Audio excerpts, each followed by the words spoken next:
Halo semuanya, perkenalkan nama saya Muhammad Galuh Abdillah. Jadi kali ini saya akan menjelaskan apa itu struktur sistem operasi dan apa yang ada di baliknya. Jadi kita akan bahas nih topik yang sangat penting namun sering tak terlihat, yaitu struktur sistem operasi. Nah, sistem operasi itu bukan sekedar tampilan antarmuka yang kita lihat setiap hari. Di balik layar sistem operasi punya banyak komponen yang saling terhubung. Struktur ini menentukan seberapa cepat OS bekerja, seberapa aman, dan seberapa mudah dikembangkan oleh pengguna. Bayangkan OS seperti bangunan bertingkat nih. Ada fondasi dan struktur utama, ruang-ruangan, dan sistem kontrol. Semua harus tersusun rapi supaya bangunan tidak ambruk. Begitu pula dengan sistem operasi.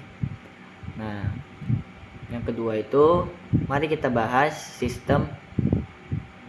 struktur sistem operasi berdasarkan pendekatan yang paling terkenal. Yang A, struktur berlapis atau layer struktur. Struktur ini membagi OS ke dalam beberapa lapisan, dari yang paling rendah hingga paling tinggi. Lapisan paling bawah berhubungan langsung dengan perangkat keras. Lapisan paling atas berinteraksi dengan pengguna. Setiap lapisan hanya berkomunikasi dengan lapisan yang berada tepat di atas atau di bawahnya. Contohnya seperti lapisan yang 0 itu hardware, lapisan 1 manajemen CPU, lapisan kedua itu manajemen memori, lapisan ketiga itu sistem file, dan lapisan keempat itu antar muka pengguna. Keuntungannya itu mudah diperbaiki dan dirancang. Kekurangannya terkadang performanya dikit lebih lambat karena harus melewati banyak lapisan. Nah, yang B itu monolithic struktur. Ini adalah struktur OS yang paling klasik dan juga paling cepat. Semua komponen OS seperti drive, perangkat, manajemen memori, sistem file, dan bahkan pengelola proses. Semuanya berada dalam satu ruang yang besar. Nah, yang bagian C itu microkernel struktur. Berbeda dengan monolitik, mikrokernel memecah OS menjadi bagian inti yang kecil. Kernel hanya mengerjakan tugas dasar, mengatur komunikasi antar proses, dan manajemen memori dasar. Komponen lain seperti driver perangkat, sistem file, dan layanan lainnya ditempatkan di luar kernel. Keuntungannya itu stabilitas dan menjaga keamanan lebih tinggi. Contoh OS modern yang memakai konsep mikrokernel yaitu Minix, QNX, dan sebagian desain macOS menggunakan prinsip ini. Nah, selain bentuknya, OS juga memiliki komponen utama yang wajib ada terlepas dari jenis strukturnya. Yang pertama itu kernel. Bagian pusat OS, kernel yang mengatur CPU, memori, dan proses.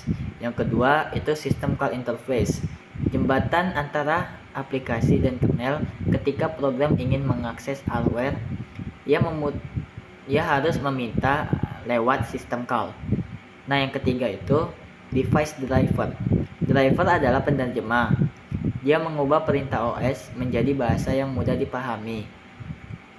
Perangkat keras misalnya printer, keyboard, mouse, atau CPU. Nah, yang keempat itu file system management. Mengatur cara data disimpan, dibaca, dan diatur dalam penyimpanan. Nah, yang kelima, proses dan thread manager. Mengatur proses-proses dan thread yang berjalan agar tidak bentrok. Nah, yang keenam, itu mengatur RAM dan virtual memory agar tidak saling berebutan ruang. Nah, jadi struktur sistem operasi adalah cara kita memahami nih bagaimana OS itu dibangun dari dasar hingga paling atas. Nah, dengan struktur yang baik, sistem operasi mampu bekerja nih cepat, aman, dan efisien. Tanpa struktur OS akan kacau dan tidak bisa mengatur komponen secara stabil. Nah, jadi segitu aja pembahasan kita tentang struktur sistem operasi. Terima kasih nih sudah mendengarkan di penjelasan aku kali ini. Semoga penjelasan ini membantu kalian memahami apa yang sebenarnya terjadi di balik layar komputer. Saya Galuh, Terima kasih semuanya.